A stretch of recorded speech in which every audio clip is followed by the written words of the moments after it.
So I'm going to read from three different moments in the novel, like three slices of it. There are three narrators in the novel. A woman who is traveling with her husband and two children across the U.S. They're driving from New York toward Arizona.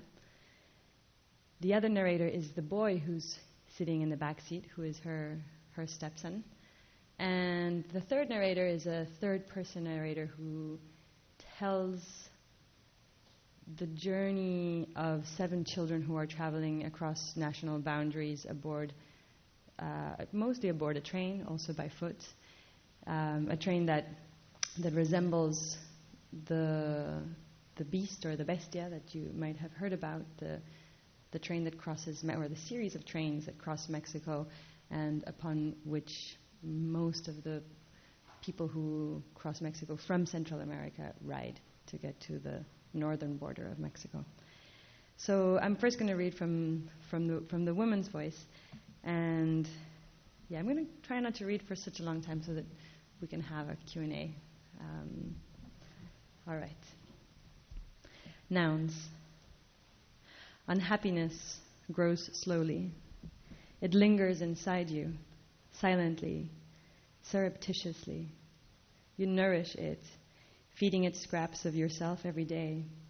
It's a dog kept locked away in the back patio that will bite your hand off if you let it.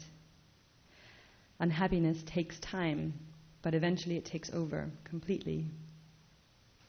And then happiness, that word, arrives only sometimes and always like a sudden change of weather. It found us on our 10th day into the trip. I had called a number of motels in Graceland. None picked up except one. An old lady answered the phone, her voice like a distant fire, crackling its way into my ear. Elvis Presley Boulevard Inn, at your service. I wondered if I was misunderstanding her when she said, "Yes, ma'am, plenty of room here and a new guitar pool." But we find exactly that. A motel all to ourselves. A motel with a swimming pool in the shape of an electric guitar. A motel in which instead of a bedside Bible, there's an Elvis Presley songbook. A motel with Elvis Presley everything, everywhere. From the hand towels in the rooms to the salt and pepper shakers in the breakfast area. The boy and his father stay behind in the parking lot, rearranging the daily puzzle of our luggage. And the girl and I run up to the room to pee. We climb stairs, walk past eerie Elvis wax statues, hundreds of pictures and cartoons, an Elvis piñata, an all Elvis jukebox, small statuettes, yellowing T-shirts with a king's face nailed to the walls. By the time we make it to our room, we've understood, the girl in her own terms, that we're in some kind of temple or mausoleum. She's understood that this man is or was something important. She looks up at a photograph of a 30-something-year-old Elvis Presley hanging on the wall between the 2 double beds in our new room and asks, "Is that Jesus fucking Christ, Mama?" "No, it's Elvis." "Mama, could you leave Papa and marry Elvis if you wanted?" I try not to laugh, but I do. I say I'll consider it.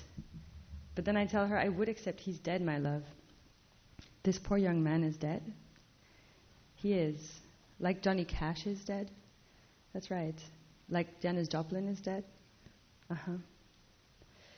When the boy and my husband walk in with bags and suitcases, we all change into our swimsuits and run down to the guitar pool. We forget the towels and the sunscreen, but then again, we're the type of family that has never taken a picnic blanket to a picnic or beach chairs to a beach. The girl, so cautious and philosophical in all her daily activities, becomes a wild beast in the water. She's possessed, delirious, beats on her own head and stomach like one of those post-hippie drummers who's been on LSD for too many decades. Her laughter thunders in her open mouth, all milk teeth and perfect pink gums. She howls as she jumps into the pool, wriggles her way to freedom from our nervous clutches, discovers underwater that she does not know how to surface. So we fish her out and hold her tight and say, "Don't do that again. Be careful. You don't know how to swim yet. We don't know how to embrace her boundless enthusiasm or her volcanic bursts of vitality. It's hard for the rest of us, I think, to keep up with the dashing, reckless train of her happiness. Hard for me, at least, to let her be when I keep on feeling that I have to save her from the world. I'm constantly imagining that she'll fall or get burned or be run over, or that she'll drown right now in this guitar-shaped swimming pool in Memphis, Tennessee, her face in my mind all blue and swollen. A friend of mine calls this the rescue distance, the constant equation operating in a parent's mind, where time and distance are factored in to calculate whether it would be possible to save a child from danger. But at some point, like flipping a switch, we all stop calculating grim catastrophes and just let go. We tacitly agree to follow her, instead of expecting her to stay back with us in our safe incapacity for life. We howl, ululate, roar. We plunge and resurface to float on our backs, looking up at the cloudless sky. We open our eyes wide inside the burning chlorine water. We emulate shitty fountain statues spouting water from our mouths. I teach them a choreography for All Shook Up that I vaguely remember being taught by a childhood friend, a lot of shoulder shaking and some hip back and forths in the uhs of the song. And then when the spell the girl has cast on us finally evaporates, we all sit by the edge of the pool, dangling our feet in the water and catching our breath. Later that night, lying in the dark of our motel bedroom, my husband tells the two children an Apache story about how Apaches earned their war names. We listen to him, silent. His voice rises and whirls around the room, carried across the thick, hot air that the ceiling fan stirs, its cheap veneer blades squeaking a bit. We lie face up, trying to catch a breeze, except the girl. She lies on her tummy and sucks her thumb, her suck rhythm in syncopation with a cyclical rattle of paddles bobbling in the ceiling fan. The boy waits for his father to finish the story, and then he says, if she were an Apache, her war name would be Loud Thumb. Me? The girl asks, unplugging her thumb from her mouth and raising her head in the dark, not convinced but always proud to be talked about. Yeah, Loud Thumb or Suck Thumb. No. My war name would be Grace, Land Memphis, Tennessee, or Guitar Swimming Pool. Either or. Those are not Apache names, right, Pa? Says the boy. No, they're not, my husband confirms. Guitar Swimming Pool is not an Apache name. Well then, I want to be Grace, Land Memphis, she says. It's Grace Land, Memphis, you moron, the boy informs her from the heights of his now 10-year-old superiority. Fine then, so I'll be Memphis, just Memphis. She says this with the authoritative assurance of bureaucrats, closing their plastic windows, taking no more requests, no more complaints, and then plugs her thumb back into her mouth. We know this side of her. When she's made up her stubborn little mind, there's no way to convince her otherwise, so we defer, respect her resolve, and say no more. What about you? I ask the boy. Me? He would be Swift Feather, his father immediately suggests. Yeah, that's right, Swift Feather. And Ma, who's she? He asks. My husband takes his time now to think about it and finally says, she would be Lucky Arrow. I like the name, and I smile in acknowledgement or in gratitude. I smile at him for the first time in days, maybe weeks, but he can't see me smile because the room is dark and his eyes are probably closed anyway. Then I ask him, and you, what would your war name be? The girl chimes in, without taking her thumb out of her mouth, lisping and thething and fumming her words. Pa, he's the Elvis, or the Jesus fucking Christ, either or. My husband and I laugh, and the boy reprimands her. You're going to go to hell if you keep singing that. He probably chastises her more because of our praising laughter than because of the content of her statement. She certainly does not know why she should be censored. Then, taking her thumb out of her mouth, she asks, who's your favorite Apache, Pa? Geronimo? No, my favorite is Chief Cochise. Then you get to be Papa Cochise, she says, like she's handing him a gift. Papa Cochise, my husband whispers back. And softly, slowly we fall asleep, embracing these new names. The ceiling fan slicing the thick air in the room, thinning it. I fall asleep at the same time as the three of them, maybe for the first time in years. And as I do, I cling to these four certainties. Swift Feather, Papa Cochise, Lucky Arrow, Memphis.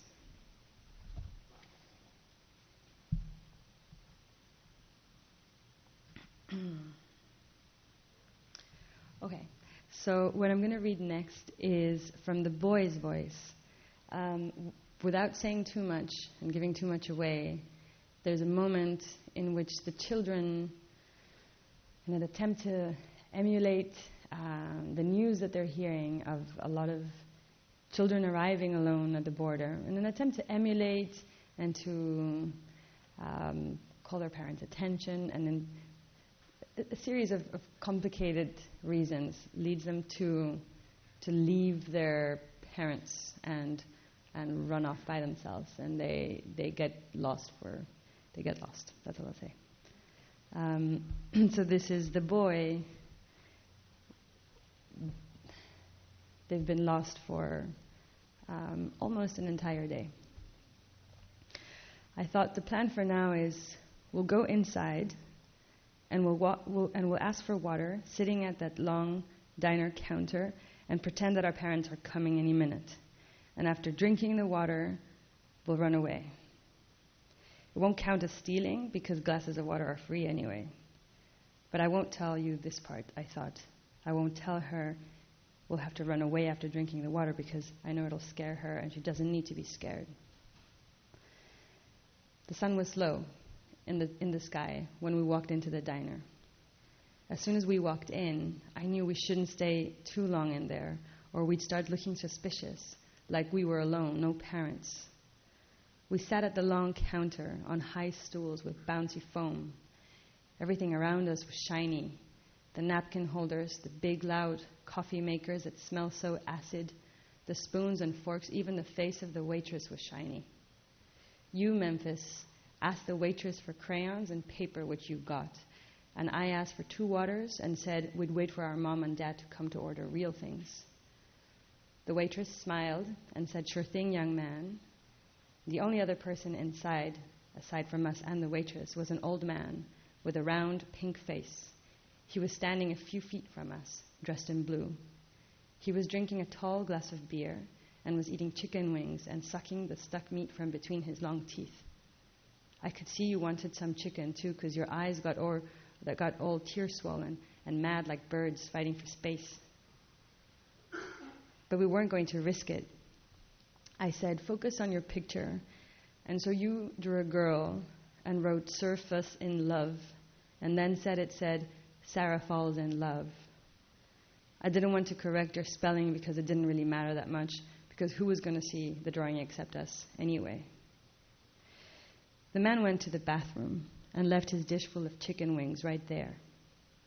The waitress was in the kitchen, and when I was sure no one was watching, I reached over and snatched 2 chicken wings from his plate and handed you one, which first you held tight in your hand, and then when you saw I was quickly eating mine, you did the same.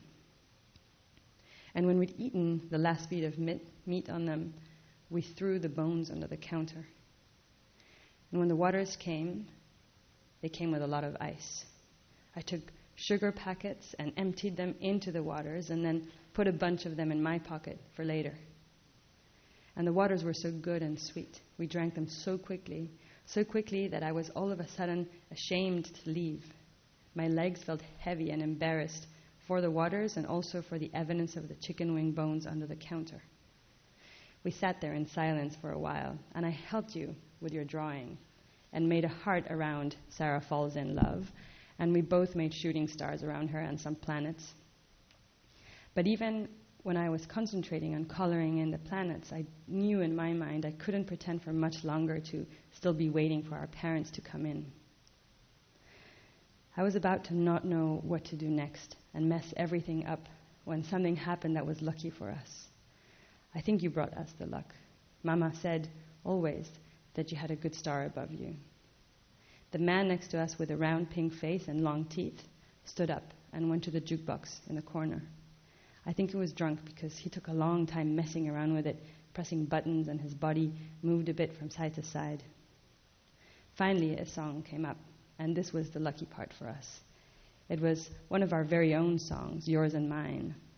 One of the songs we knew by heart and had been singing in the car with our parents before we got lost or they got lost or everyone got lost. The song was called Space Oddity, about an astronaut who leaves his capsule and drifts far away from Earth. I knew we both knew the song, so I started up a game for you to follow right there. I looked at you and said, listen, you're Major Tom and I'm ground control. Then slowly, I put imaginary helmets on both of us, and both of us were holding pretend space walkie-talkies. Ground control to Major Tom, I said into the walkie-talkie.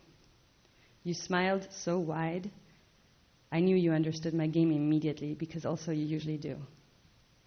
The rest of the instructions came from the song, but I was lip-singing them, looking straight at you so you wouldn't get distracted by something else, because you're always distracted by tiny things and details. Take your protein pills, I said. Put your helmet on, said the song. And then 10, 9, 8, commence the countdown, turn the engines on. You were listening to me, I knew. Check ignition, said me and the song. And as the countdown for space launch went down, 7, 6, I slid off the stool and started walking backward toward the door, still looking at you and lip-singing really clear. 5, 4, and then you also slid off the stool, holding the picture you'd drawn with Sarah Falls in Love. 3, 2, and then came 1. And right on 1, we were both on the ground, and you started following me, walking slowly on tiptoes and opening your eyes like when you're looking at me underwater. You could be so funny in your face sometimes. You were moonwalking, but forward, and smiling so wide. No one in the diner noticed us, not the pink man, not the waitress, who were talking up close to each other, almost touching noses across the bar. We had already reached the swinging doors, exactly when the song gets louder. This is ground control, the astronaut shouts into the microphone in the song. And I knew we'd made it when I held the door open for you, and suddenly we were stepping through it, and we're both outside, safe and free outside, not having been caught by the waitress or the man who was eating those chicken wings or anyone. We were invisible, like two astronauts up in space, floating.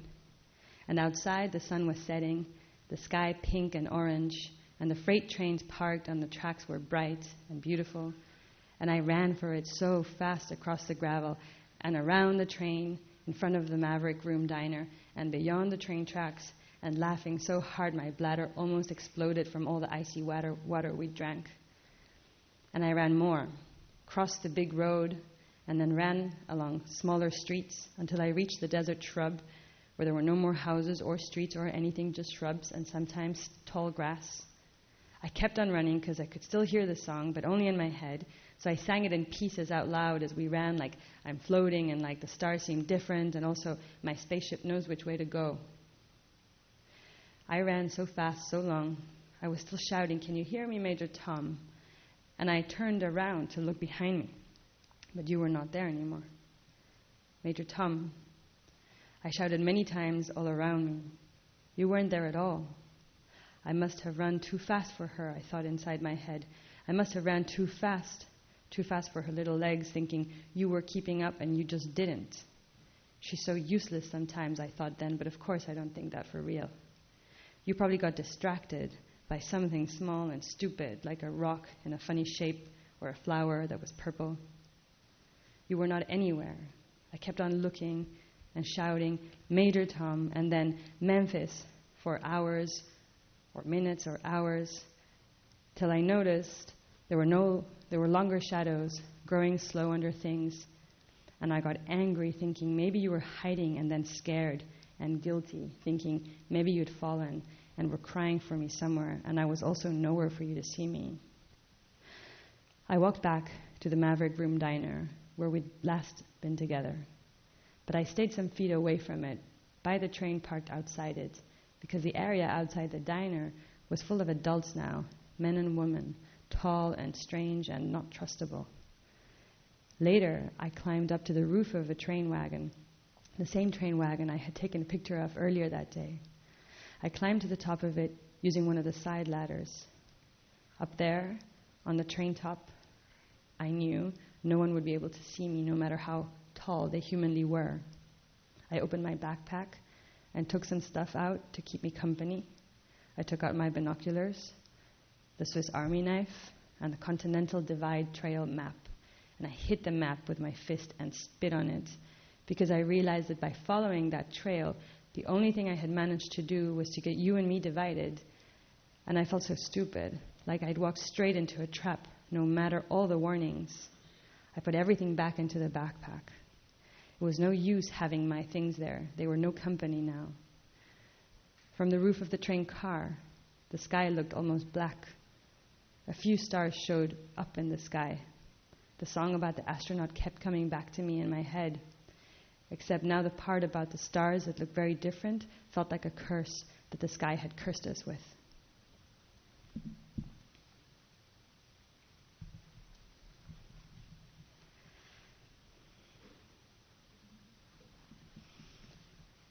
Okay, and then this final fragment that I'm going to read is that third-person narrator who tells the story of 7 kids journeying.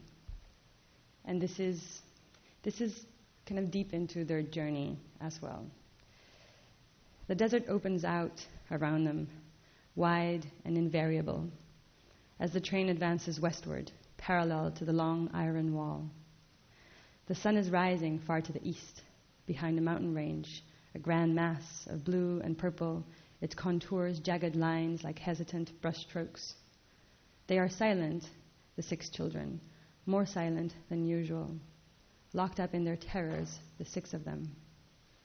Some sit on the edge of the train gondola, facing the east, dangling their legs, spitting out saliva balls just to see whose gets further, but mostly gazing down at the ground that sweeps beneath them, white, brown, speckled with thorn bushes, rubbish, strange rocks. Some sit cross-legged, facing the front of the train, more alone than the others, letting the wind brush their cheeks and tangle their hair. And a couple more, the 2 littlest, remain lying down on their sides, their cheeks against the roof of the train gondola. With their eyes, they follow the monotonous line of the horizon, their minds threading thoughts and images into a long, meaningless sentence. The desert is an enormous, motionless hourglass, sand passing by, in time detained. Then, the 6th boy, who is now the eldest of the group, reaches into his jacket pocket and feels the cold, concise edges of a mobile telephone. He had found the phone tucked under a track in the last train yard where he was practicing train jumping with the others and had hid it. He'd also found a good black hat and was now wearing it. The man in charge had not objected to his wearing the hat, but the boy knew he'd confiscate the telephone if he caught him with it, even if it was broken and could not be used.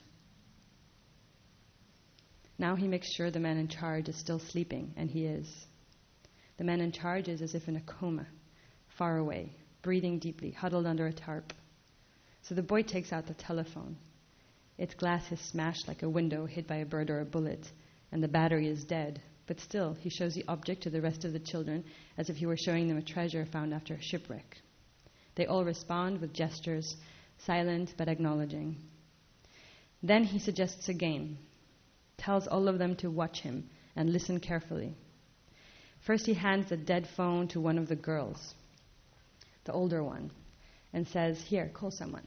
Call anyone." It takes her a moment to understand what he's suggesting, but when he repeats his words, she smiles and nods and looks around at all of them, one by one, her tired eyes suddenly looking enormous and ablaze. She stares back down at the phone in her hand, takes the collar of her shirt and stretches it outward, looking at something stitched in its inner folding. She pretends to dial a long number and then holds the phone up tight to her ear. "Yes? Hello? We're on our way, Mama. Don't worry. We'll be there soon, yes. Yes, everything's okay. The others observe, each understanding the rules of this new game at their own pace. The older girl quickly passes the telephone to her little sister and prompts her with a whisper to follow the game. The little one does. She dials a number, only 3 digits, noticing the embarrassing sand under the nail of her index finger, knowing her grandmother would have scolded her if she saw her nails this way. She holds the phone up to her ear. What did you have for dinner? Others wait for her to say more, but this is the only sentence she delivers. The boy sitting next to her, one of the older ones, boy number 5, takes the phone from her hand and also dials, but he places it to his mouth as if it were a walkie-talkie. Hello, hello, I can't hear you. Hello. Self-consciously, he looks around him, holds the phone to his mouth and burps into it. Then he laughs with the awkward, uneven waves of puberty. Some of the others laugh with him, and he passes the phone down. Another boy, boy 4, receives the phone now.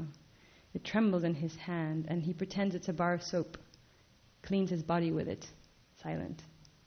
Some children laugh, others force themselves into laughter. Next to him, the youngest boy, boy 3, smiles shyly. Sorry, I'm going to drink water.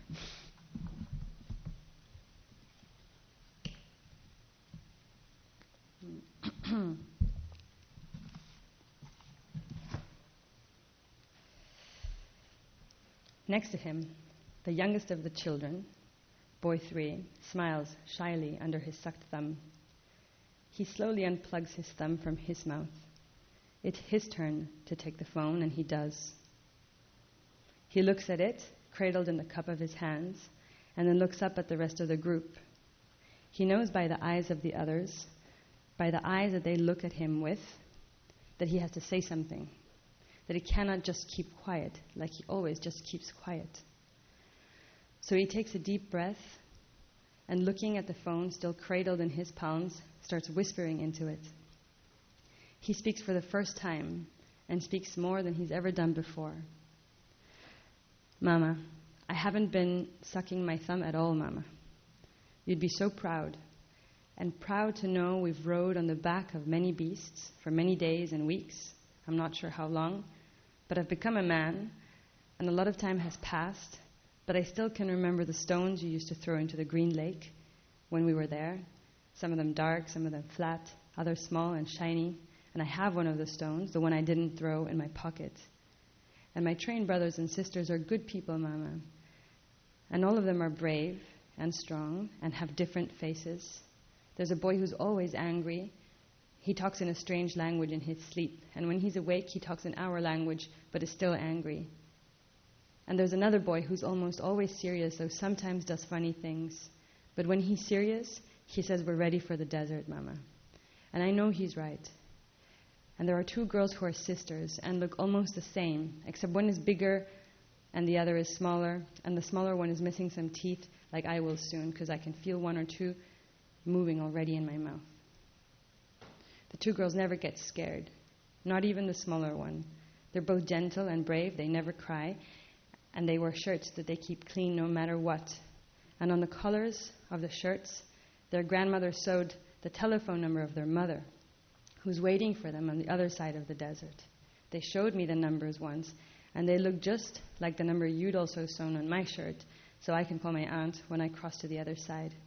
And I promise I'll be strong when we have to climb over the wall with the rest, and won't be scared of jumping, won't be afraid of any beasts either, and won't ask to stop for a rest or something to eat once we cross. I promise I'll cross the desert and get all the way to the big city, and across the bridge in a beautiful new car, across the bridge to where there would be buildings of glass rising up to meet me, which is what the 7th boy told me, because there used to be 7 of us, and the 7th was the oldest boy. He was the only one who was not afraid of the man in charge and kept us safe from him. The man in charge looked like he was a little scared when the boy was watching him with his big dog eyes, always watching us with dog eyes. Still now he is. I know, although he's gone now, not in the train with us anymore. He suddenly stops talking and plugs the thumb back into his mouth, the phone resting now in only one of his hands. The sixth boy takes his phone again. No, he has no words left to say. After a few moments, he tells the rest of the children that the phone is also a camera, and now they all have to huddle together for a portrait, and they do. They come together, but very carefully, without standing. The train rocks constantly and sometimes jerks a little, and they've learned to listen to it with their entire bodies. They know when they can stand up and when they need to move across its surface without standing. Finally, huddled together, some tilt their heads to one side or the other, some make peace signs or horn signs, some smile or stick out their tongues, contort in grimaces. The boy says, "When I count to 3, we all say our names." He pretends to focus. They stare straight into the telephone's eye with strange, powerful gazes. Behind them, the sun is rising higher in the sky. The 5 of them look serious, mighty. The boy adjusts his black hat, then counts to 3, and on 3, they all shout out their names, including him: Marcela, Camila, Janos, Darío, Nicanor, Manu. Thank you.